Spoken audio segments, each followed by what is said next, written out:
Live What's up, guys?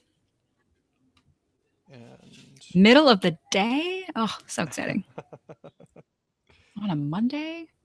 and I'm gonna quote tweet this real quick.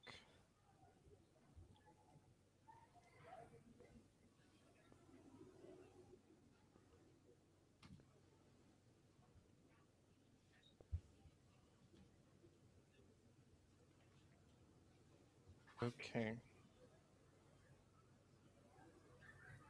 you ready to get started? Yes. Okay, I hope this isn't going to be a problem. we'll make it work. Yeah. That's open. Okay, ready? Three, two, one, go.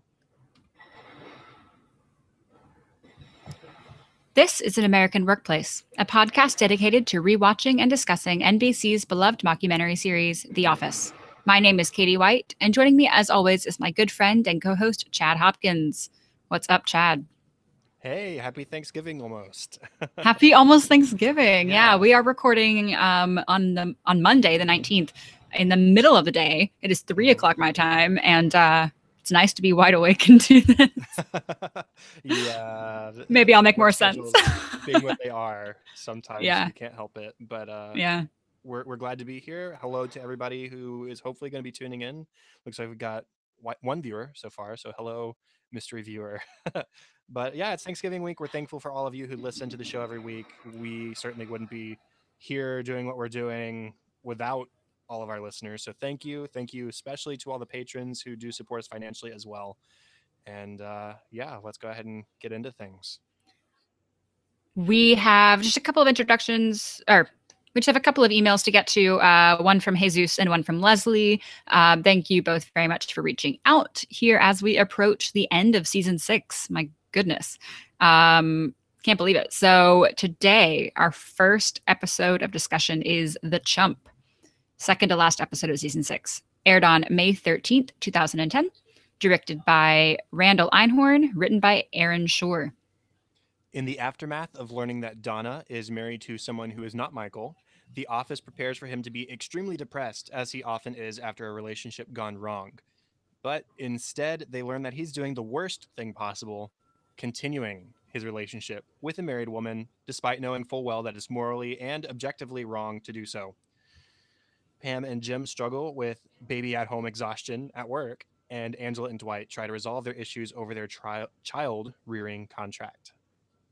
So I don't know if I made my feelings about Michael in this episode clear enough in that summary, but I am not happy with him, nor should anybody be. It is absurd that he thinks even part of this is remotely okay. I get that he's upset and that he, has feelings for Donna, even if they're not serious feelings. I don't know if I think that he thinks that he is really into her. I don't know, but they're at least somewhat friendly. He likes her at least enough to continue being the other man, the mistress, as it were. It's bad enough to not know that you are helping someone cheat. That's upsetting enough, and then he just continues to do it once he finds out. But Pam and Aaron have prepped. As you said, they anticipate Michael just causing chaos in the office with his broken heart. They brought ice cream. They planned a whole day. Turns out he's completely fine, and they're very surprised by this because history would tell us otherwise. And when we do find out, the way they find out, Pam asks Michael over for dinner. Like this would be a big deal for Michael under normal circumstances. She says, "Hey, you can come over to our house, play with the baby at our house. We will eat dinner together. This will be awesome." And he passes, saying, "Well, I got other plans." And so Pam knows, okay, the only thing that would put Michael uh, away from our place is that he's doing something with Donna, like a woman, basically. And so it's out. And this is the worst part. Michael knows that it's wrong. He knows. Like this isn't Michael being naive about something or doing something along those lines that we've seen him do countless times up to this point. This is one of his worst moments in the entire show to me, because if not the worst, because it shows him making a choice that is morally wrong, that does hurt someone else, but he's doing it because it makes him feel good. And then he tries to justify it by making these assumptions about her husband being a scummy sports guy. And the fact that Donna said that she was okay to continue this relationship with Michael says something about her husband as well. Like, what kind of guy would drive her to cheat on him? Like, he tries to come up with all these things in his head to justify his bad decision making in this awful circumstance, but there is no justification. He's just doing the wrong thing. Right. He's convinced that there must be something wrong with the husband, not with Donna, when Donna is the one at fault here. And now Michael, too. So Andy suggests, well, first that he stop doing this. And when he won't, he says, okay, well, maybe you need to see this guy. Maybe you need to see the guy that you're hurting, see the husband. So Andy suggests that they crash one of Donna's husband's baseball games. He's a high school baseball coach. So to see what a quote horrible person he is, like come see this person that you're ruining his life. Michael resists at first. He doesn't want to meet the husband, but I think because that would make it real. You know, he can kind of pretend that this man doesn't exist if he's never seen him, never met him. But well, I don't think meeting the guy was ever the plan. But of course, Michael, instead of just watching the baseball game and seeing the husband, chooses to go introduce himself, or just meet him at least, speak to him, which, oh, that crosses so many. I mean, it already is crossing some major boundaries, but he chooses to go speak to him. Yeah, to be fair, Andy is the one who sort of coerces Michael to come meet the coach. He's sort of aversive to it at first, but then afterwards, he like feels like a badass because of it. He's like, "Oh yeah, that's the kind of thing that James freaking Bond does." So I'm super cool. I just looked at the woman, the wife. Or I just looked at the husband of the woman who I'm cheating with. Like, yeah, I feel awesome about this. And so he goes back to the office and he starts acting like a big shot. He starts taking things he wants when he wants them. He grabs a handful of Meredith's cake that's sitting in the refrigerator for her birthday. No plate, no utensil, no courtesy. Just, I want this. I'm going to take it. Just like he did with Donna, basically. And it's the worst. Like I tried to defend Michael a lot of the time because he's naive and he's well-meaning most of the time. And yeah, he makes some poor decisions, but usually he has solid good intent behind those things. But no, not this time. He's just being the worst, and everybody's treating him that way because of it. Like everybody's treating him pretty poorly because everybody thinks you're being a pretty bad person right now. So thankfully, he does eventually come around. He's supposedly meeting Donna at a motel because it's dirty, just like Donna and I cheating is dirty. And he changes his mind as he's on his way out. He asks, "Is anybody going to stop me? Don't anybody try and stop me. I'm going anyways." And he ends up texting her, thankfully, and calling it off because he does feel bad, to some degree at least. So there's that at least. And then he comes back to the office and does finally eat the ice cream that Pam and Aaron got for him. So they were right. He would need some consoling. It's just not when they thought it would be. Yeah, he had to make some poor decisions in between, but he did do the right thing in the end. Just briefly speaking about Pam, we talked about last episode her sort of vested interest in Michael's relationships and well-being and happiness, and so she's continuing that in this episode with trying to comfort him and console him in the aftermath of this breakup. So that's good on Pam. Then other things regarding Jim and Pam, they're exhausted because they have a baby at home, and that's what parents who have babies at home live with, is exhaustion. And so they're dozing off at work. Gabe pulls them aside to sort of reprimand them, and Daryl overhears them trying to find a solution. And he's like, I know about a place. Don't tell anybody, but I know a place. And so he shows them this place that's in the warehouse, or tells them about it, so that they can get some sleep at work in secret. And then briefly on Dwight and Angela, I'm going to put this as PG as I possibly can. So they have hired a mediator to help with their situation. In the last episode, of course, Dwight tried to call off the contract. He has seen Isabel again. He realizes, I don't want to be with Angela. I don't want to fulfill this contract. So they've hired a mediator rather than go to court. The mediator deemed their contract solid. Angela is happy about this. Dwight is, of course, frustrated and he wants out. So they agree to, in lieu of fulfilling the contract, to have sex 5 times. I'll leave it there. So Dwight, in resistance to having a baby, he does everything in his power to fulfill this new agreement, have sex 5 times, and not get her pregnant. So he ends up trying to do everything in his power to kill his sperm, basically. Slamming his genitals with a book, putting them near a microwave. Yeah. Running into a door while riding a bike, like just things that would maybe not even kill sperm, but just hurt. So he's over there kind of beating himself up just to not have a kid. Yeah, it's kind of gross. The mediator says, I legally cannot witness this happening. Like, this is borderline prostitution. Whatever. They don't really care. Dwight's just glad he found a way to get out of this contract that's not going to cost him $30,000, because the mediator does say there's precedent for damages in the realm of $30,000. And Angela would go after the farm, which she says costs a small fortune. So this is obviously preferable to Dwight, I guess.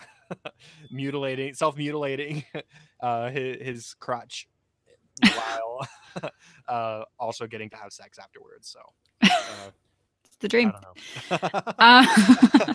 There were just a couple other things I wanted to talk about in reference to Michael's continued cheating with Donna.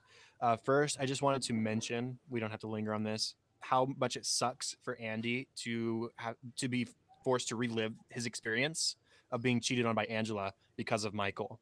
He says he has a talking head where he says, I'm a cuckold, which is a man whose wife is cheating on him. And so that's why Andy has such a vested interest in taking Michael to meet the victim of his cheating, is because Andy lived through this and he's just trying to save another guy the pain. So that's touching, but also, again, it sucks for him. And one more thing, this also something we don't have to linger on unless you have something else to say, but Meredith, she even says, we know that she's sort of alcohol obsessed and she's sex obsessed, right? And she has not a talking head, but she says, hey, I never cheated with someone or was cheated on or helped somebody to cheat. Even though she likes to have lots of sex with apparently lots of people, she always makes sure that nobody involved is in a relationship of any kind so that there's no cheating happening. So despite her grossness, good on her for making sure everybody is consenting and single. Yeah, she kind of says this to prove, like, hey, even I am a better person than you right now, Michael. Right, even me. Even Meredith. Any other character things? I think that's probably it. This was a pretty funny episode as well, so I think there's quite a few funny moments to talk about. Yeah, how about we start with the cold open? Yeah, I love this one. So it's the radon test kit cold open. Toby has placed radon test kits all over the office, and Michael keeps throwing them away. So first he thought it was an ant trap, and he'd rather live with ants than with this, quote, creepy little disc. So he tossed it. As he does, he says, ow, hot, which means there's probably radon. Which, anyway. The second time he thought it was one of those toys that when you turn it over, it moves. And he said, turns out it was another ant trap. So he tossed it. And third time he threw it away out of spite. So, and then Michael, so this is all happening. Those were kind of flashbacks within the conference room meeting. And Michael is just giving Toby, of course, a very hard time. And Michael says, come on, you say radon is silent but deadly, and you expect me not to make farting sounds? Like, come on.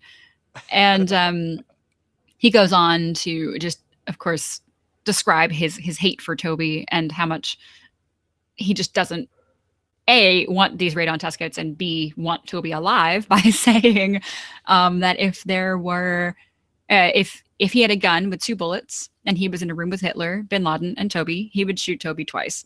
And that finally crosses the line for everyone in the room.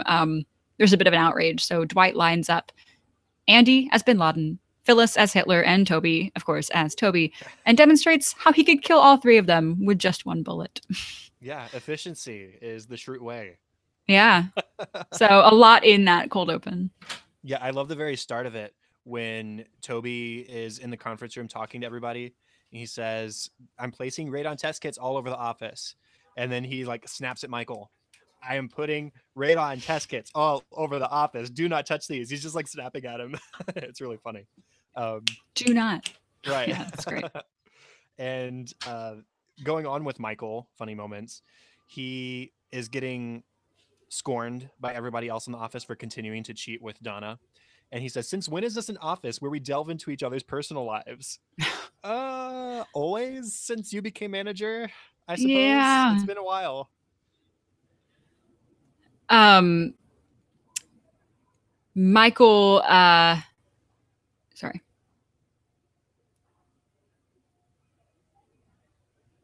Sorry. You're good.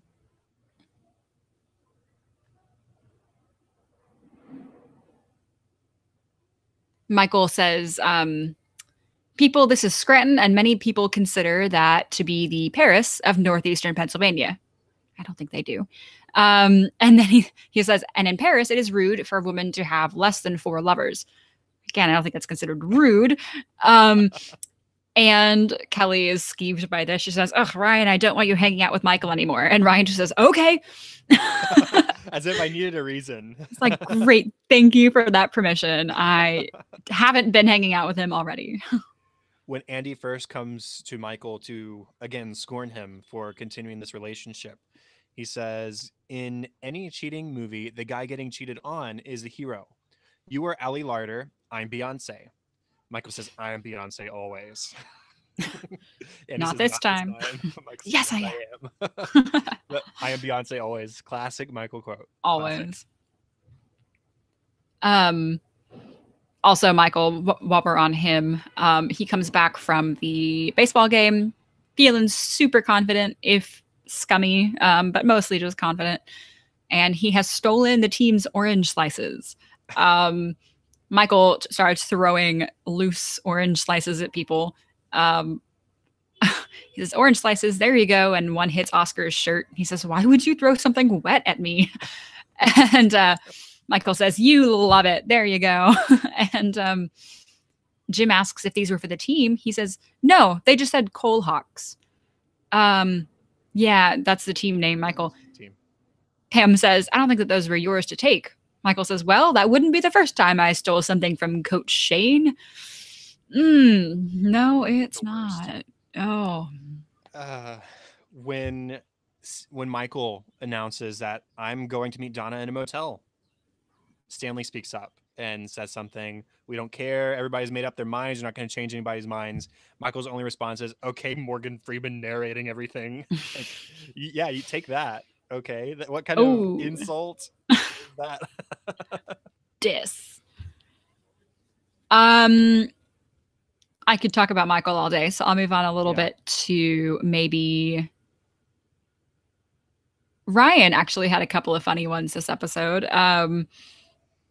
While watching Michael have his little breakdown, he admires Michael for Ryan admires Michael for taking what he wants, kind of seizing the day. So he approaches Aaron, which of course we have seen already that he has an attraction to Aaron. So Ryan says to her, "You know what? I think you're attractive and I want to sleep with you." Aaron doesn't really skip a beat. She says, "What about Kelly?" Ryan said, "You read my mind." Ugh. Aaron, "Is this a joke?" And Ryan, Oh no, we lost Katie.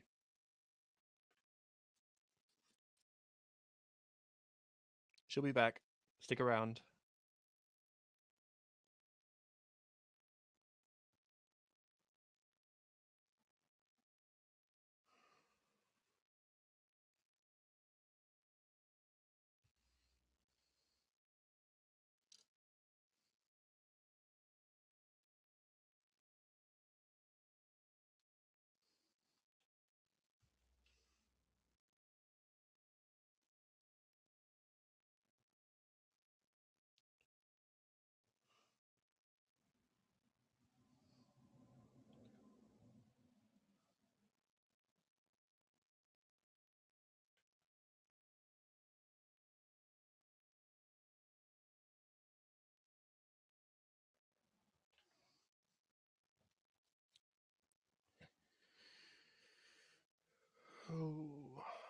let's see. I can at least go through and highlight all the funny stuff I still want to mention.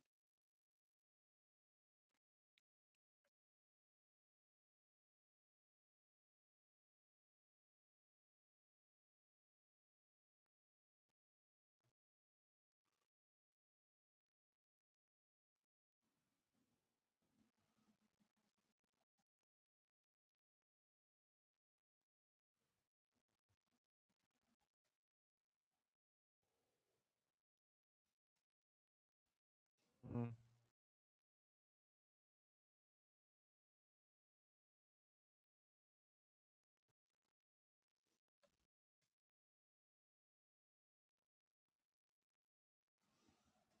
There are lots of funny moments in this episode. Oh, there she is.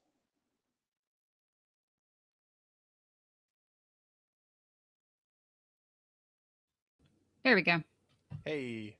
There we go. Okay. Okay, Um, where did we leave off? it was the Ryan. Yep. Oh, yeah, you go ahead. Is this a joke? Yeah. Um, so Aaron says, "Is this a joke?" And Ryan just says, "Yep." And again, doesn't miss a beat. And then we cut back to him in the break room, and he says, "It's hard to live that way, man. You got to really not care what people think about you.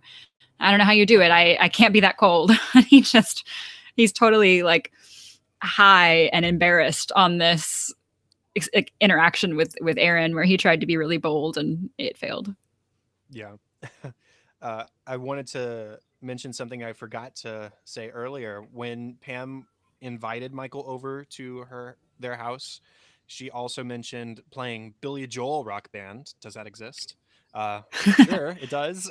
Christmas gift And for Chad. that'd be awesome. And they'd be eating Hooters takeout, which in some ways I think defeats the purpose of Hooters, but we know that Michael enjoys the hot wings. So good. That would work, I guess. That's only half of what he likes about Hooters, to be Right, fair. right, half of it. You can't get the other half at home. um, but then another Jim thing when they are well, both of them, they're struggling to stay awake. He says, "You know, what about an energy drink?" She says, "Well, I can't drink it because it gets in the breast milk. So if I drink it, Cece drinks it 6 hours later." Jim says, "Well, doesn't mean I can't drink it." And Pam says, "What does it? It doesn't." Like she gets a little snappy with him. Solidarity, man. Come on. Also with Pam and the baby, Pam is yawning and she's hanging out with Aaron, of course, trying to get this heartbreak day together. She says, "I'm sorry, I was up all night with Cece. Otherwise, I'd be kind of running this." Aaron says, "That's okay, but you probably shouldn't keep a baby up that late, though." She's not No, wrong, that's not. She's but not wrong. She should be telling that to Cece, though. You shouldn't be yeah, it keeping up makes your mom this late. sense. um, after Dwight and Angela have reached a new negotiation for this having sex thing, Dwight says, "Okay, but not on your bed. It's lumpy." Angela said, "Those lumps are cats, and those cats have names, and those names are Ember, Milky Way, Diane, and Lumpy."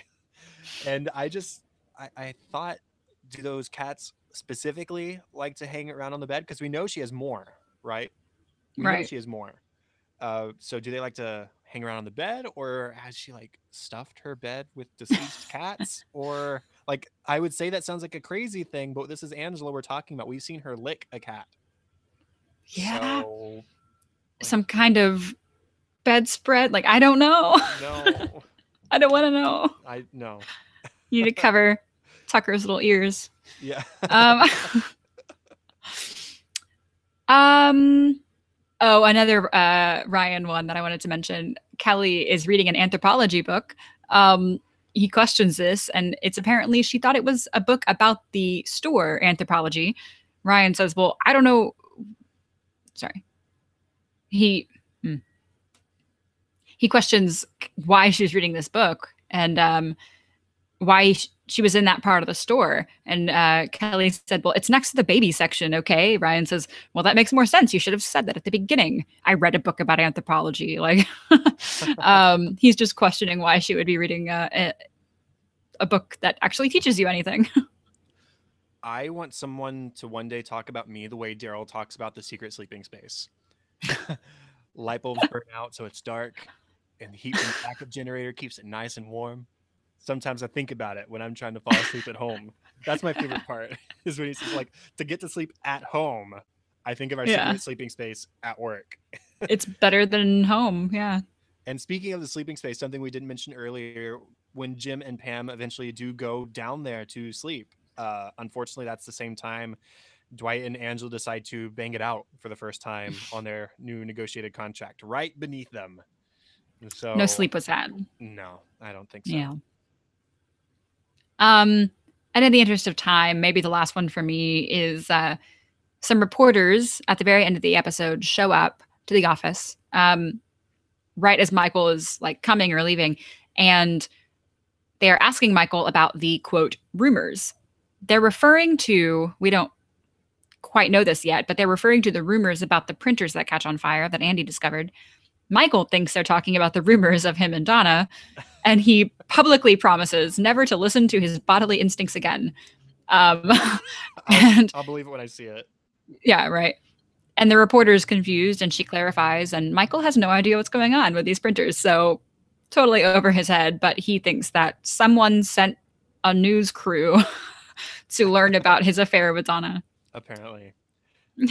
There were two Kevin moments that I would be remiss if I didn't mention both of them. The first is at the very beginning of the episode when they're still planning for a depressed Michael to show up to work. Pam says, okay, if you get stuck on what to say to Michael to help cheer him up, just make a random sound effect like a fart noise. So, not 2 minutes after Michael has entered, he asks everyone if they want to share one of the Eagles themed ice creams with him. It's Cake It to the Limit. And Kevin just shouts, boy, oy, oy, oy, oy.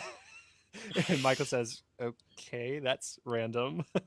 But I like how Kevin is a loss for words 2 minutes after Michael has shown up. But then later in the episode, when Michael is all like acting super badass, like I can do what I want, he says, from now on, whenever I'm hungry, I'm going to eat whatever I'm hungry for. Kevin speaks up and says, that is a dangerous game, friendo. Friendo, I love that. That is sage advice from Kevin. He'd know. Yep, he would. Okay, what about deleted scenes? Just a few I wanted to mention. First, there is a bit of clarification as to the descendants of the replicants clause read by Angela and Dwight's lawyer in the episode. It was a little bit confusing. And there's a clarification here. It's not referring to their grandchildren, but to a clone of their child. But as Dwight explains, clone has a pejorative connotation, doesn't sound great. So they use the word replicant. They move on from here. The child shall be raised in the art of the raper. Typo, it should be rapier. This is a clause that Dwight is ensuring. Angela thinks that it should be voided because guns are better. He thinks it should be voided because of the misspelling. They're on the same side there, I guess. But yes, raised in the art of the raper. Quick story. Please no. This reminds me of something from high school. There was a production of The Fantastics, the Broadway show, and the word rape is used a lot in that production. It's a different connotation, though. It's not like sexual rape. It is rape as in it's a steal. raiding, It's like a stealing. Yeah. And so they were eliminating the word rape. They were saying raid instead. So it was just to make it school safe. No family objection. So the word rapier, like the sword, does pop up in the production. And the guy who is playing the lead asks, is that a rape word? Like, do I need to change that? Can we a rape word? I like that. Yeah, that shows up a lot in like ballets and operas and shows. It's like the rape of whatever, but it's a raid. Yeah. I remember I forget what it was. I forget what show, but there's like the rape ballet. And it sounds horrible, but it's just being invaded, really, is what it means. Anyway. So there's a Dwight and Angela talking head where Angela says, are you going to claim that we don't have a contract? Dwight says, are you going to claim that we do have a contract? She just scoffs and turns her head, and he whispers at the camera, we don't have a contract. She whispers that we have a contract. It's still not getting along. No.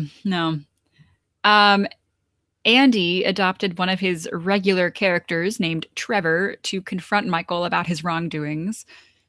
Andy has a talking head there where he gets very excited about who this Trevor character is. He says, well, he's a regular guy with a passing interest in high school sports, bit of a foodie, loves documentaries. If I were to ask Trevor who he is, he'd probably just say, I'm a dad. He's inquisitive, which gets underneath those layers. I don't know. He's a delight. That's all from Andy. Um, he's just so invested in this character's life. It's just really funny. Yeah. Michael has a talking head. He says people don't respond to heroes anymore. They like Tony Soprano and Nurse Jackie and the woman from Weeds because those are real people. They're complex and flawed. He says, I am seriously flawed. Yes, you are. It doesn't make Yes. you more likable, though. um, maybe the last one for me. Jim and Pam leave Gabe's desk after basically falling asleep while he's reprimanding them. He wants to know. So they've kind of fallen asleep, not paying attention. Gabe kind of wakes him up with a question. He wants to know if they can move forward with it. Neither Jim or Pam knows what it is, what Gabe's talking about. Luckily, Pam took notes. She goes back and reads them. The notes read: third quarter, maximized check fillet, prescribernation. Um, Pam says, "We can move forward with that, right?" Yeah, if you Yeah, could decipher what exactly you were go writing. ahead. Last one for me. Daryl says that he used to be a cheater until he saw Love Actually. The scene when Emma Thompson's character played that Joni Mitchell song, it made it so he could never cheat again. Of course, he hasn't been in a relationship since then. That movie gave him unrealistic relationship expectations. Fair. Yeah. No commentary for this episode. So our discussion topic. Michael, as we mentioned, eventually does the right thing and breaks up with Donna. Do you think that was due to his own conscience kicking in, or is it because of how his employees treated him? I I don't know. We know how much Michael craves to be adored by his employees. Uh, but I also like to think that Michael does do the right thing when he sees the opportunity for it. And so I think that it was maybe at first his employees' treatment of him, their disgust with him, but that I think turned to self disgust. I don't think it was purely because of his employees and wanting to be treated better by them that he cut things off with Donna. I think it was because they, in treating him the way they do, showed him that he was doing a despicable thing. I did not intend to make the Despicable Me reference with Steve Carell, but there it is. There, we're not going to take it back. There it is. Yeah, I think that sums it up for me. I think it maybe started off with him not just liking the way he's being treated, but then it just turned it back in on himself. I agree with a lot of that. I think he is very easily swayed. I think he's very easily convinced of things. And so he, you know, a, an attractive woman is willing to have sex with him. Like he'll keep doing that until he's kind of proved wrong or convinced otherwise, I think. Mm-hmm. Um, and I think the people he respects, uh, not showing respect for something that he's doing is enough to kind of kick him into the right gear and like, oh, well, maybe this isn't what I should be doing with enough coercion. Of course, Michael isn't going to listen to anything on the first try, but they were so against this that I think it sort of righted his wrong, made him think twice. Yeah. So let's go ahead and go on to our next episode. This is the season finale for season 6. It aired on Here we May are. 20th of 2010. It was directed by Toby, Paul Lieberstein. Was written by, I'm guessing, his brother. I didn't actually confirm this, but his brother Warren Lieberstein and Halstead Sullivan. It was the two of them together that wrote it. And it's titled Whistleblower. The press has learned that Sabre printers catch on fire, of course, at the ending of our last episode, and Joe Bennett is in town to figure out who told the press. Everyone thinks it's Andy because he's the one that initially discovered it, but through the episode, it's revealed that several people are to blame. Joe persuades Michael to be the face of the company to the press, and he gives a public apology. At the end of the episode, there's also a big, huge light at the end of the tunnel, perhaps, for Michael, and we'll get to that in a minute. So Michael starts off by milking his 10 seconds of fame for all it's worth, but in everyone else's eyes, it's more like 10 seconds of infamy. This isn't a good thing to be on the news for. But in addition to just taking the free publicity sent his way, if you want to call it that, he's also actively seeking more attention than is being given him. He says he called Froggy 98.7 their uh, caller hotline or whatever, and talked about it on the radio as well, just purely uninvited. And I just wanted to imagine, can you think what was going through the head of the DJ on the other end of the phone, getting this call from a random regional manager of a paper company about an issue that probably wasn't on his radar? Excuse me. And then Michael wanting to then talk about it on the air. Like, what would your thought process be in that situation? Like, okay, like, would you actually try and have a conversation with them about it? And this is the request line. They're just Yeah, yeah. taking requests for songs. This isn't even like a discussion.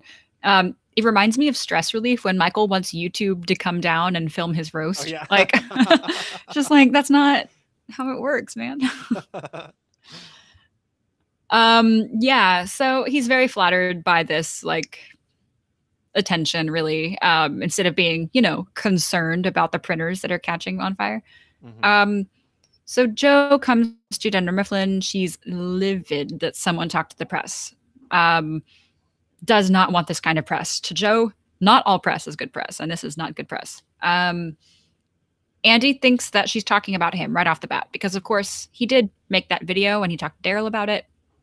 Andy says, so unfair, even though I thought that our printers killed babies. Even if I thought our printers killed baby seals, I would not be a whistleblower. The Bernards for generation have silenced whistleblowers. So he prides himself on not being the one to do this, although he thinks he kind of did. I don't know. He's feeling pretty conflicted here. And Joe goes so far as to have everyone sign a form saying that they did not talk to the press. People here are concerned that they might lose their jobs over this if they did, in fact, tell anyone. And according to her, they lost a good chunk of clients about this. It might be a little bit of exaggeration, but she says they lost half of their clients. And when she first walks in, I mean, any sign of Southern hospitality or pretense about her being a sweet lady with cutesy sayings, all of that's gone. She's out for blood. The blood of whoever leaked the story, and she like cuts out the news story of the leak about the leak, and uh, as she's telling about how there was a software patch, they were about to send this out to all the customers who were affected, and then boom, it leaks, and it becomes a much bigger deal than it actually was. And she like glues the news story and she puts it on Pam's drawing or painting of the office that has been hanging outside of Michael's office. And keep in mind, this is the second time Pam has painted that picture because Aaron ruined it in a deleted scene uh, earlier in the season. But she's pissed. And that's all to say about that for now. But this is a really interesting episode in that it reveals a lot about Joe and about her motivations and who she was before she became big time business lady person. Whatever you want to say. Yeah. So she's bringing people in one by one to the conference room to ask them what they know. Um, Sort of interrogation style, frankly. And she takes different tactics with different people. She's smart, clearly. I mean, she kind of knows who she's talking to and what is going to work for them. She has this idea that if the guilty party comes in and says, like, I think you should go easy on the person when you catch them, then that's who the guilty party is. Like, that's how she's going to find them out. But as we go, we get different clips of this, so it's kind of hard to summarize in one fell swoop. But it turns out that lots of people leaked. Sorry.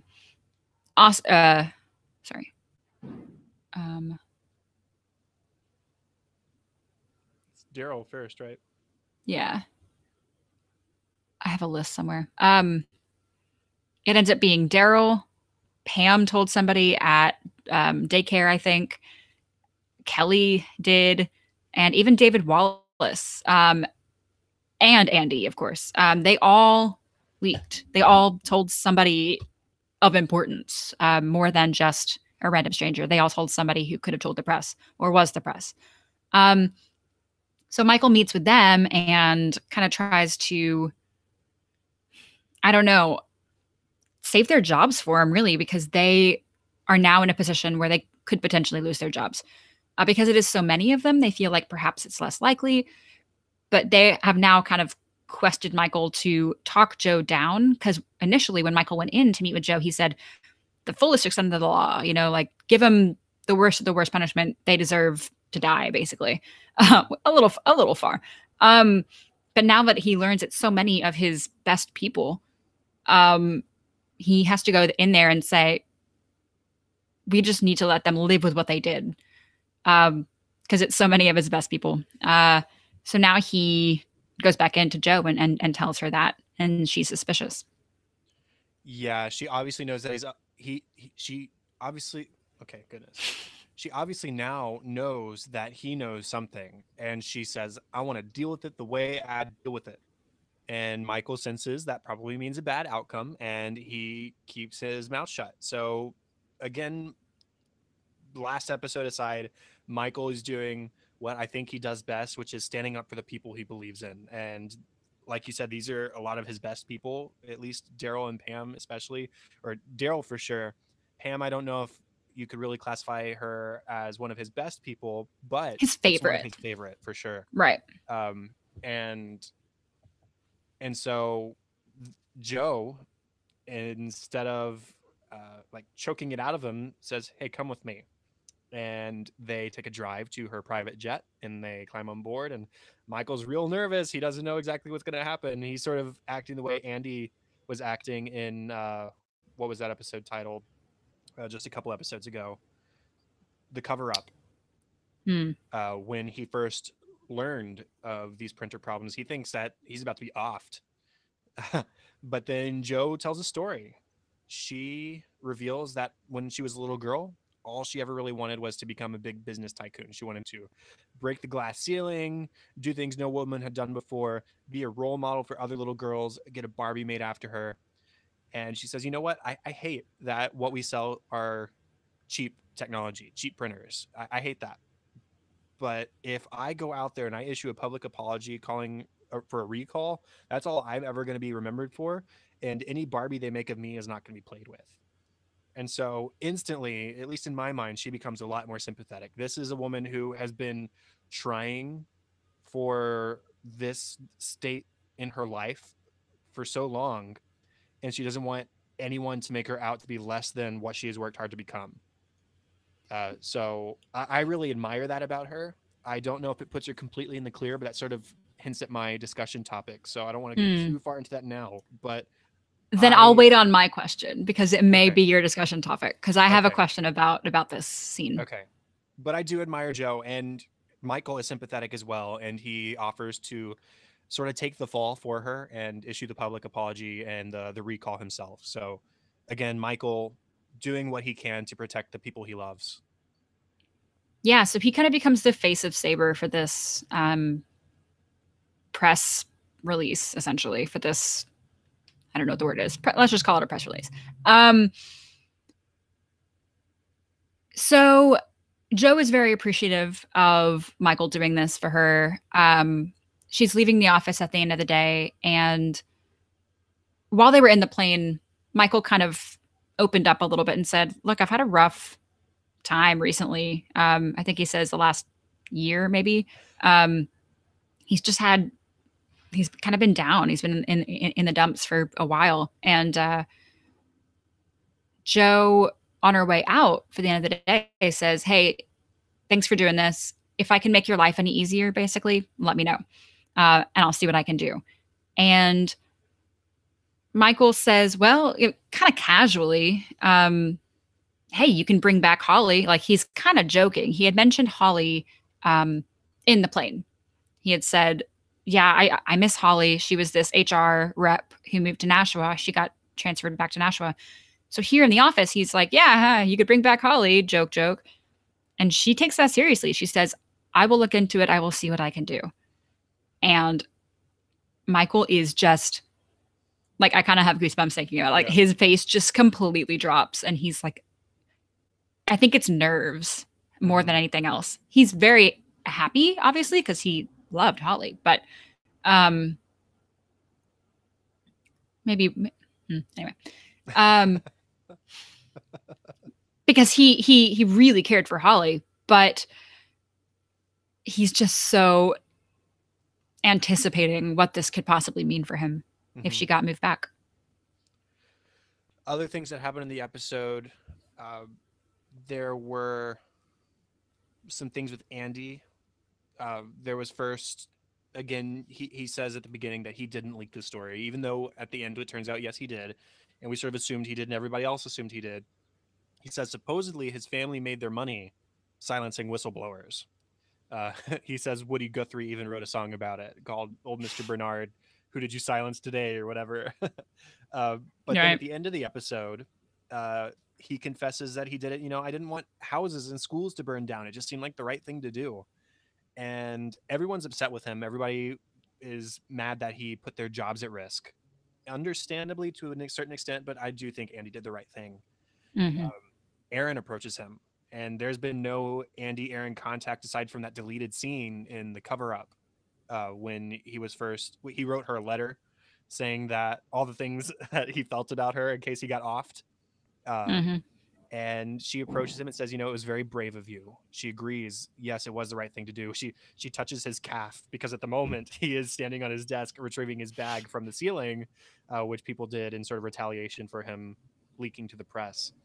But he walks off smiling because Erin approached him the way she did, and it's just too bad that once again Andy is not acting on it. You know. And I agree with you. I think he definitely did the right thing in talking to the press. Leaking has such a dirty, sound to it, but Mm-hmm.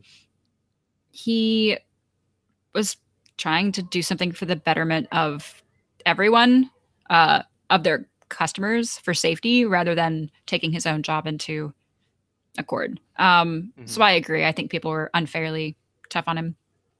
Right. Um, Also, kind of a very minor thing here. Nick, the IT guy, is moving to Detroit. So he's friendly. He goes upstairs. He says, "Hey, wanted to say thank you. It was a pleasure to know you all. But I'm moving."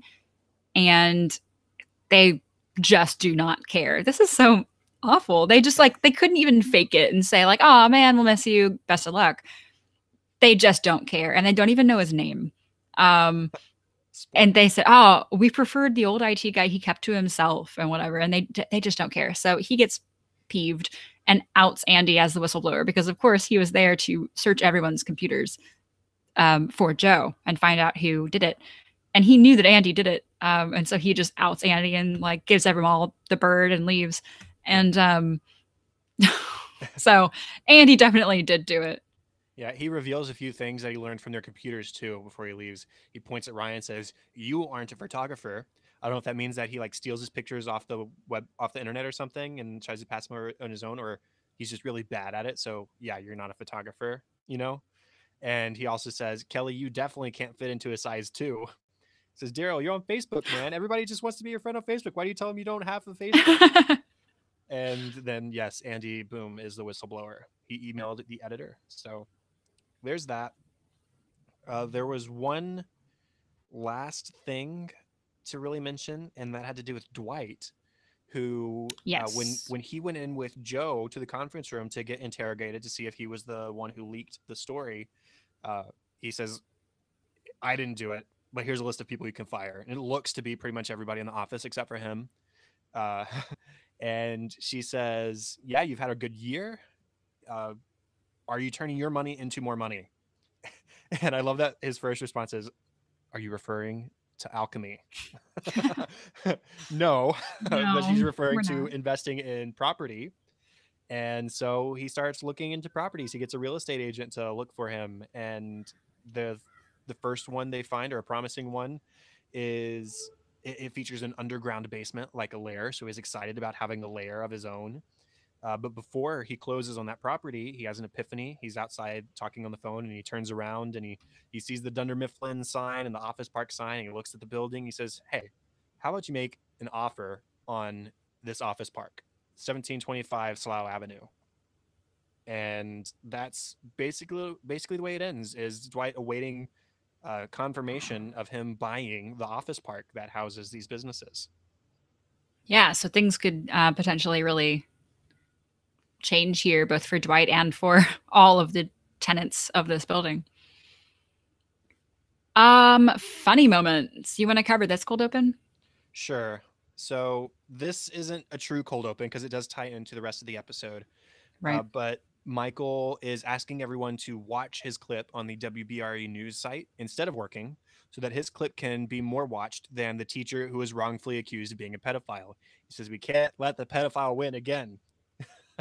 And as they're all watching the video, you hear it playing on several computers. Angela points everyone to the baby otter video that is on the same page. It's from the zoo. Everybody's talking about how cute the otter is. Even Dwight is talking about how cute it is.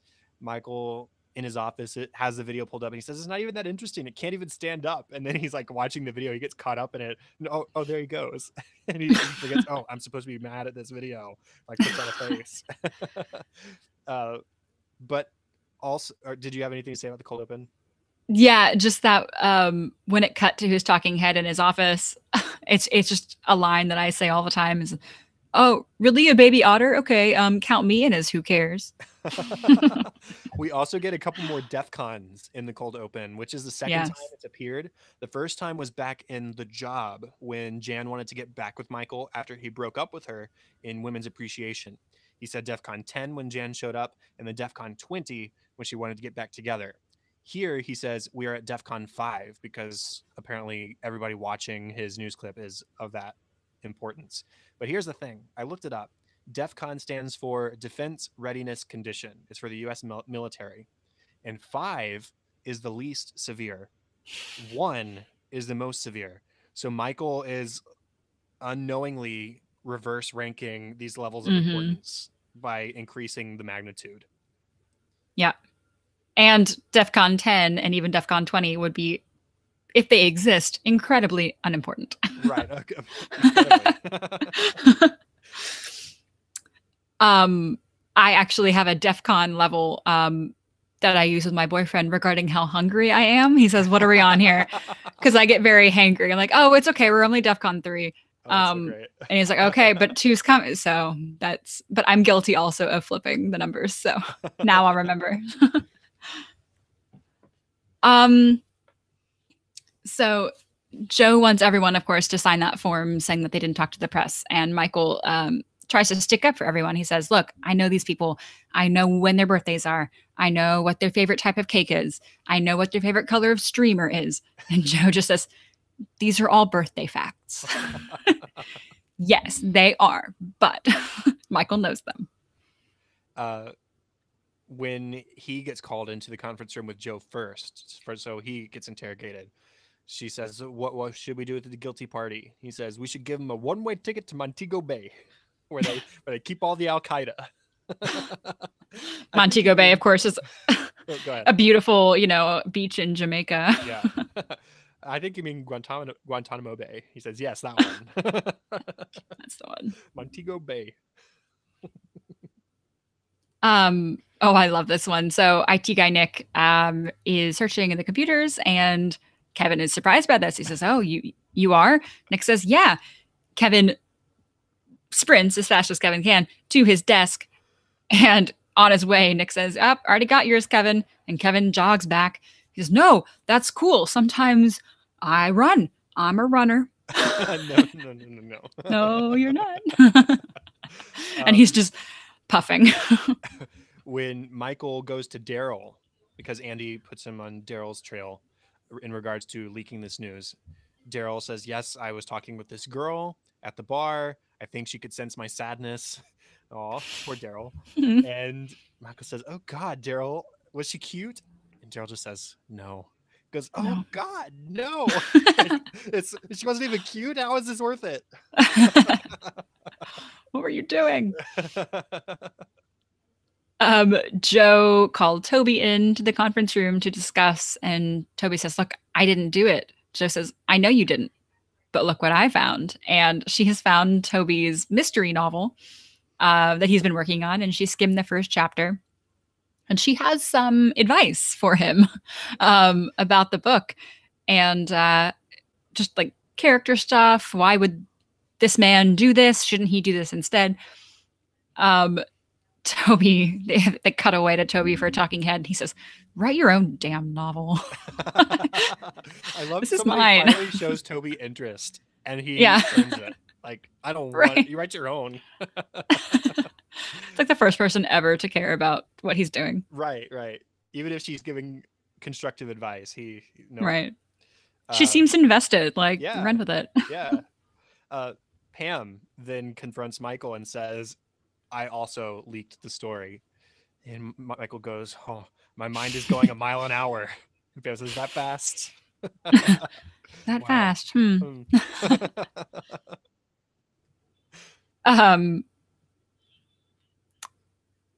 Michael is trying to indicate to Pam that he wants to meet her to discuss this whistleblowing thing. So he points at Pam. He points at himself. He points at Meredith. He mimes drinking, and then he points to his watch and holds up 5 fingers. Pam says, I weirdly know exactly what you're saying to me. And then Michael says, so I want to see you in Meredith's van in 5 minutes. She's, yeah, no, I got that. You did not have to say it. You did not have to say that to me. I understood, oddly. When he is trying to get away from Joe, when she takes him to her private jet, he thinks, again, he's about to be offed. He says, I have an early dinner to get to with the chief of police. Like, you better watch out. They're gonna be missing me if I don't show up. They're gonna come looking. When they do get to the van, Kelly admits that she also leaked. She says, guys, I couldn't help it. It's so boring where we work. I mean, it's as interesting as a morgue. It might be less interesting than a morgue. Michael says, hey, it is as interesting as a morgue. How dare you? A truly funny moment from Michael. Like, it's a well-placed joke when he is talking with Joe and he offers to do the public apology thing. And she says, surely you wouldn't want to do that. He says, I surely do. And don't call me honey, which is just it's a nice turn of phrase from the old Airplane joke. When he says It's from Airplane 2.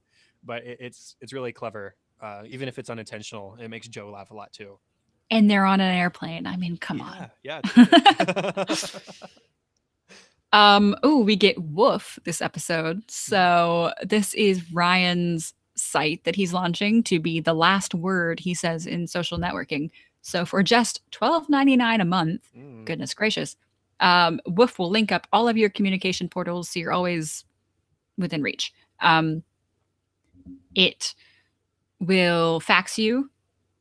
Windows pop up on your computer. It will call you.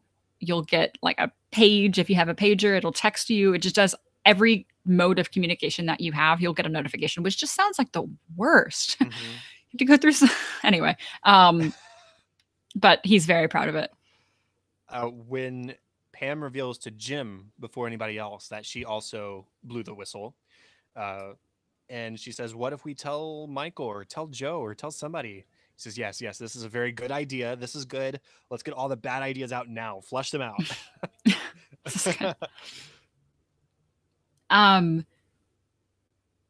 Dwight sees Toby here struggling with the vending machine.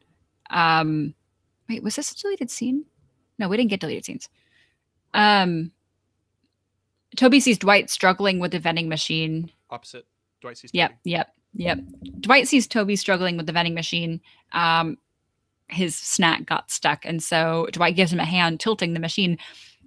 Dwight's phone then rings, and he takes the call and just leaves. So Toby it's leaning towards him, and he's just about to get crushed by this vending machine, and he gives this look to the camera like, this is how I'm gonna go. Okay. This is how Toby dies. uh, when Joe first walks in at the start of the episode, she's very clearly angry about the story leak about the printers. Kevin speaks up and says, Joe, I think that I know what happened. And Joe says, I'm not sure you do, teddy bear. Kevin says, well, now I think I might not. Fair. Also with Dwight, sorry, also with Joe, Michael won't tell Joe about the whistleblower. She calls him into his office. She calls him into her office and she says, look, empathize with me here for a moment. I came up here with a big problem and now I've got a branch manager who won't talk to me, speak to me. And he doesn't. She says, speak. And she's got her two dogs behind her and one of the dogs speaks, but Michael won't. um, David, we get a very brief talking head from him, and you mentioned him earlier as one of the whistleblowers. He says, I may have heard from an old client, and I may have immediately started spreading the news to other clients and potential clients. Yeah, but I'm not here to talk about that. I am here to talk about Suck It. And he starts to say, Suck It is, and then it cuts away. But he's wearing a yellow hoodie. It's got Suck It stamped on it. And so he's still trying to market that. I don't remember the name of the episode, but Michael came uh, to him to To his tell about, house. yeah, to tell about Saber's overtaking. I guess it would have been Saber, the episode. Yeah. Um, Mm-hmm. and and so we learned about Suck It then, but he's still trying to market it. Suck it, suck it. Also a Michael one when they're in the plane. Yes, he did say it hadn't been a great year for him because he says it's not been a blockbuster year for me financially. My blockbuster stock is down. Yes, it is. Yeah, it's Bad news for 2010. you. Why do you still have blockbuster stock? He probably bought it as they were going out of business because it was cheap. It was cheap, and It's a it's very like, Michael great, thing to do. this will come back. Like Yeah, somebody told him buying stock is a good thing to do, and he's like, "Oh, Blockbuster stock is cheap right now. I'll buy that." yeah. No, wrong, No, wrong end of the curve. wrong trend. Uh, just a couple more. Um, Creed. We've got a couple moments from Creed. He is interrogated by he is interrogated by Gabe towards the end of the episode. He walks out. They both walk out, and he turns to Gabe and says, "I'm very relieved to learn it wasn't you. You were the one interrogating him. It was the opposite direction." But uh, the other moment, do you want to mention it? The Dwight Hank. No, I have one more Creed one. If you want to go ahead and mention that. Oh, got you. Last one for me is between Dwight and Hank regarding buying the building. Dwight says to Hank, I'm about to buy the building. Hank says, oh, you don't say. I own a 1/8 share in a rental property down in Pittston. Dwight says, well, I am 1/8 proud of you.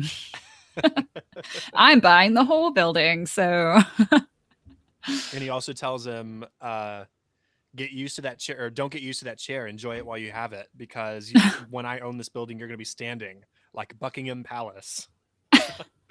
one of the soldiers outside, I guess. Yeah. Last moment for me is one more Creed moment. At the end, Gabe has said, "Why don't we all just agree to accuse Andy?" It seems like he's the guilty one. He doesn't have any evidence. It just seems like it's Andy. So let's sit with that for a while, see how we feel about it, and then they all start tossing blame around. Who can we blame instead of Andy? Well, let's blame Gabe. Uh, but then Creed speaks up and says, "I think we can all agree that it was either Gabe or Angela." This is the first time Angela's name has been mentioned in all of this. He tosses a coin, lands on his hand, and he looks and he says, "It was Angela. Get her, boys." Luckily, no one moves. No, and she just like rolls her eyes. So we did not get deleted scenes or commentary for this, which is a little unusual on our last episode of season 6. But luckily, Chad has a discussion topic for us. I do. As I said, Joe becomes more sympathetic in this episode. Do we understand her intense desire to find the culprit, like the intensity with which she enters the office and her anger and desire to bring justice to this person who leaked this news?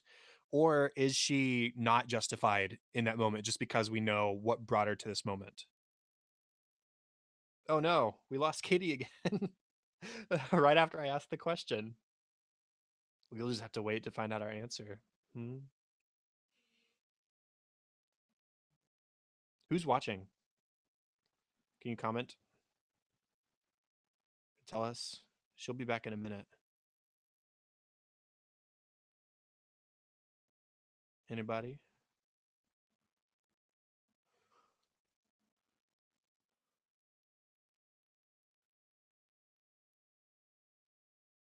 She won't be long. Let me pull up YouTube and see if anybody's commenting anything.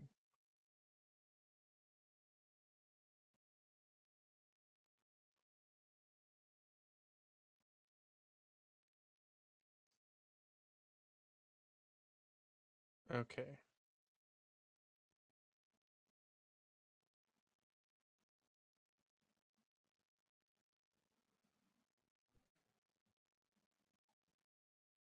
Oh, hey, Leslie and Moose Kebab. Anybody else here?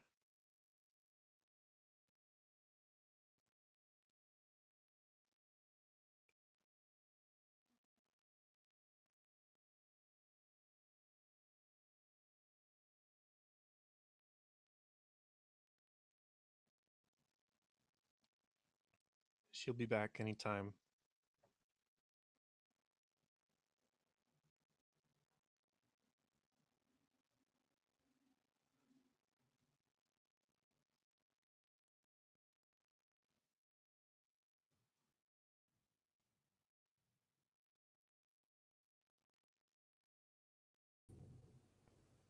Are you there?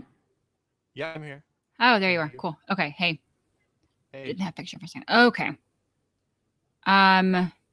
I heard most of the Okay. discussion topic. Could you just repeat it again? Yeah. Oh, sorry. Okay, let's see. Okay. So, do we understand her intense desire to find the culprit and that intense anger she feels at the start of the episode, or is she not justified in that moment just because we know what brought her to this time? I mean, given that if it's true that they lost half their clients, I I get it. I mean, you got to at least find the responsible party. I don't know if firing them is the right thing to do because, you know, it's a safety concern. Things are catching on fire. And to be fair, Andy did um, try to go to Gabe first. Right, I was about to mention that too. Yeah. Like Like he tried to go through the the chain. correct chain. Yeah. He Yeah. tried to go to corporate. Corporate didn't care. Gabe is his corporate liaison. He doesn't go straight to Joe. And Gabe even said, thanks for not doing that. Thanks for coming to me first. Um, so Andy did what he could do. Could he have gone straight to Joe? I don't know. I don't know if that's something he has the ability to do. If he can contact her directly, I assume he could. So maybe that would be the next best step instead of the press. But I get why he did it. I mean, if saber printers are as popular as they seem to be, then I don't know. Really, it's sort of a concern that I don't know. I think he addressed it the best way he could. Now, Joe, I have a hard time thinking that she's handling this the right way. If that Mhm. answers your question, like it doesn't seem like firing the guy is the right way to go. Yeah, it almost seems a little bit. I'm trying to think of the right word to describe it. Um, I don't know. You had a I think question I you know. said Yeah, earlier. yeah. So let me find it. So Joe persuades Michael to go in front of the cameras. It seems like just so that she doesn't have to, so that she can preserve her image and her identity. I see this as like super slimy, manipulative behavior because yeah, she's worked hard, but she's also the CEO of this company. It's her Mhm. company. They're her printers. She needs to take responsibility for this, in my opinion. Yeah, I can sympathize. I get it. I get that you've worked really hard and you know, just worked your way up the corporate ladder and you're proud of that and that's awesome. But if it's your company, if you own the company, I think you need to take responsibility for your product. I agree, and but in her defense, I think she was going to. She just wasn't looking forward to it. Even Hmm. when Michael first steps up and says he'd be willing to do it, she said that's when she says, "Surely I couldn't expect you to do that," or something to that effect. She doesn't want to give it over to Michael. It's just that Michael is sort of looking out for her, and he's sensitive to her dilemma in trying to preserve what she's worked so hard for. Um, so I don't disagree with you. It's definitely her role as CEO to do this, but Michael is the one who more or less insists that he'd be willing to. And in fact, the whole time he's talking to the reporters, he's smiling Yeah. because here's Michael on camera with a microphone. What else? How else could you make him happier? I don't know. Right. Send Holly Flax, and that's what he's going to maybe do. It seems. Right. Uh, so, like I said, I agree, but Right. uh, and overall, Joe is more sympathetic to me, but I don't know if it completely justifies the way, like her righteous anger at the beginning of the Right. episode. I guess what I read the camera thing as was like she was priming him to step up and volunteer, if that makes sense. Mm-hmm. Like she was kind of grooming him to do that. I'm like, oh well, I don't want to. I don't know. I guess I'm a little. I have feelings about Joe, and so I feel like maybe those got in the way of what actually happened. I don't know. I'll be curious to see if anybody has any thoughts on that.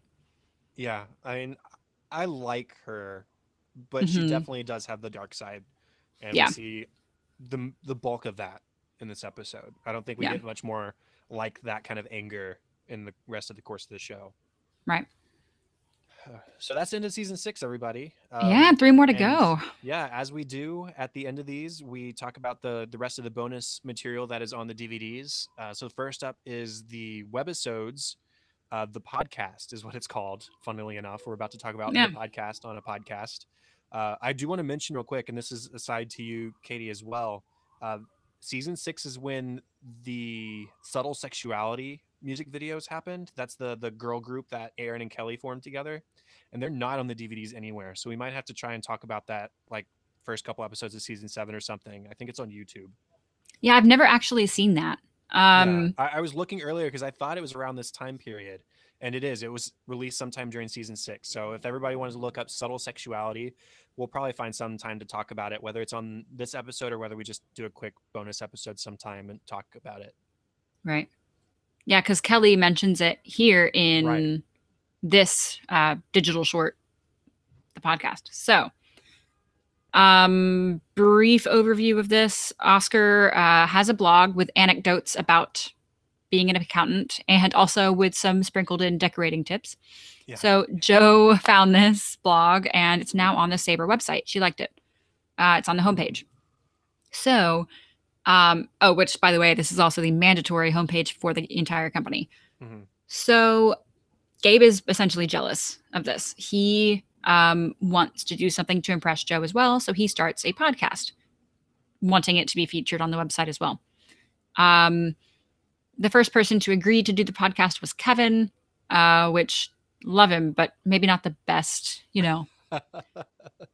voice to say the very least for the podcast. He's just they let's just put it this way. He didn't do well on the phones when he was on reception. So yeah. Um he's talking about stapling, Gabe is. So this is a very mundane podcast. He sorry, my notes are all over the place. He says stapling, we do it every day, but what happens when you stop and think about why? Kevin says, well, because these pages need to be attached to these pages. It's like Gabe's just kind of stretching here. He doesn't really have much to talk about with this podcast. Others finally agreed to join in.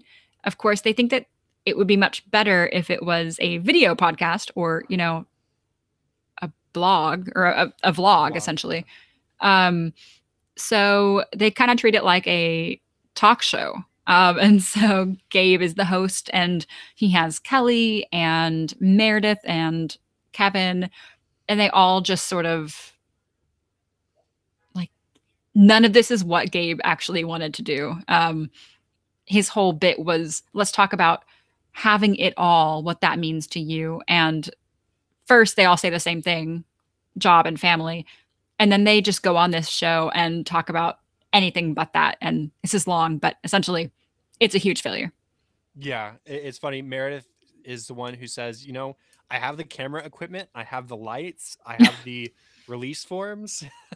So again, hinting towards her sex life, which is very active and Yes. recorded for posterity. I would hope only for posterity. I don't know, but Ugh. yeah, there's lots of craziness. Kevin puts on his toupee and wants to be the sidekick of the show. Creed is playing guitar. They had to restart several times because of Kevin not knowing what to do and just sort of ruining things. Um, Kelly got tips from Ryan on what to do. Wave as you enter, flirt with the host, tell a mildly amusing story, act surprised when the host asks about the project you're plugging, and then push up bra? Question mark. Yeah, yeah. Maybe That's like yeah. Anyways, a little um, hint. Meredith plays cowbell with her feet. Gabe is upset because it's supposed to be about business in some regard, and he calls them all a freak show. And then when Creed comes on, he says, he gives this really philosophical speech. The problem with the question of having it all is it deals with the external. What have I done? What do I own? None of this matters. What matters is what's happening internally. If you're happy from within. And Gabe's like, wow, that's an awesome answer. Cree says, take me. I'm the most content person I know, and I live in an old tent with a lady made out of old soup cans. And that's when Gabe throws in the towel and says, I'm done with this. Yep. But at the end of everything, Oscar shows up. Everybody else is stormed out. Oscar shows up to work on his blog because he's in direct contact with Joe about this blog. Like it's become a sort of big deal within Saber. And Oscar says, I got a couple minutes. I can sit and do this podcast with you if you want me to. And so they sit down, they start, and Meredith drags out her cameras. Not with my cameras, you don't. So that's that. I think that pretty much wraps up the podcast, the webisode podcast. Yeah. We also have 3 little mini plugs essentially for the Canada for the Canada games. It was the Winter Olympics. Yeah. We had the deleted scene with Michael. I forget what episode it was attached to, but it's where we mentioned this a while back with curdling. How curdling is his favorite Olympic sport. There are no winners, no losers, only poetry. Sorry, this was totally your bit. You take over here. Sorry. No, it's okay. The Canada Let's see. games. There was also another one where Dwight says, the half pipe is lame because, or the full pipe is awesome. There's no such thing as a half pipe. It's called an aqueduct. He says if they had an event called Aqueduct, I'd watch. But as it's called a half pipe, it's lame. They're talking about snowboarding. Right. Then Pam, this is the third one. Pam says, the Olympics are in Vancouver. And she asks Jim, is that in British Columbia? And Dwight is nearby at the vending machine and he overhears and he starts singing a lengthy song about all the territories and provinces in Canada, the natural resources in Canada. And after a bit of going on with the song, he says, keep going. Like, you guys got to be enjoying this, right? You got to be impressed with this. Keep going. And they both, no, don't, please, no. And he's like, fine, in greats. And he walks off. And then he's got a talking head where he says, I'm working on a song for every country. So far, I have Canada and Lesotho. And Lesotho is a country down near South Africa. So pretty random. This is set to Modern Major General from Pirates of Penzance, which we've Yeah. all heard many things, including like the periodic table or, Canada and others. And then the last bonus feature here is this one kind of surprised me. So, of course, Parks and Rec is sort of a sister show, essentially. They just threw on an entire episode onto the bonus features. So it's the entire episode of Hunting Trip from Parks and Rec, season 2, episode 10. I wonder why they chose this one. I've watched the show in its entirety. It's one of my favorites. But I don't know why specifically they picked this one. I mean, it's a great episode, but maybe it's just aligned with the timing of the DVD release. I don't know. Yeah, maybe. Yeah, season 2, episode 10. So if you haven't watched it, it's a good one. Go watch Parks and Rec. Well, that's it. My goodness. That's the official 67th episode of American Workplace. That is the end of season 6. Yeah. Weird. 3 more to go. Yeah, 3 more, several months, and then we'll be done with this thing, I guess. um, Contact for the show, facebook.com/workplacepod and at workplacepod on Twitter. Please consider going over to Apple Podcasts and rating, reviewing, hitting that subscribe button. It'd help us out a lot. And if you have any feedback or ideas, you can email us as well, workplacepod@gmail.com. You can find me on Twitter at KTLady623 or at facebook.com/katie.white. And the best place for me is at Chadadada on Twitter. That is CHADADADA. Also, facebook.com/chad.hopkins. And my other podcast, Cinescope, you can find it where podcasts can be found and at thecinescopepodcast.com. We do have a new Patreon subscriber, Marta. Hello, Marta. Good to have you. Thank you so much for your support. We really appreciate it. If you want a shout out and more of An American Workplace each week, including access to our... No, you should read that, shouldn't you? It's okay. Sorry. And if you want a shout out and more of An American Workplace each week, including access to our discussion outline and notes, a logo sticker, bonus episodes, live streams like this one, I hope you checked it out. Check out our Patreon page and pick the support level that you think is worth it to you at patreon.com/workplacepod. And that is all for this week, and that is all for season 6. Thank you for joining us to watch one of our favorite shows, The Office, here on episode 67 of An American Workplace. Make sure to join us in episode 68 for our discussion on the first 2 episodes of season 7, Nepotism and Counseling. Bye. Bye. Okay, my cat is scratching at the door. I'll be right back, and then we can do the credits. Go let that poor cat in.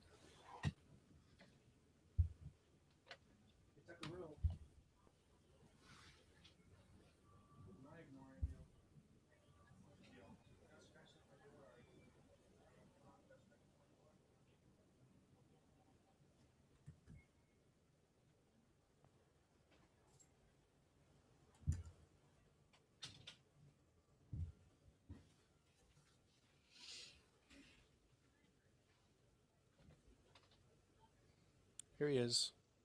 Hello.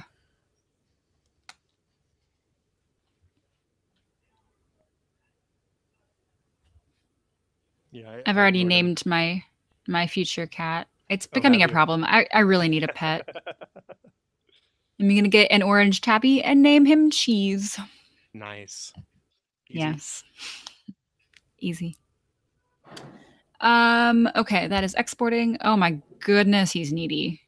Yeah. You could name the orange cat Puff as a nickname. So it'd be named Cheese, Puff. But Puff is the nickname. Cheese Puff. Because Cheese Puff. That might be too cute. I don't know.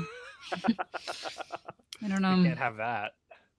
I normally name my pets like very human names. Mm-hmm. Just like we had a cat named Phineas, or like, oh, nice, Lexi. Like, we just very practical, you know. But I don't know. We'll see. Okay, that is exporting. Should we go off live? Yeah, I'm about to. Thanks, everybody. Bye, guys. Thank you. We will talk to you later. Bye.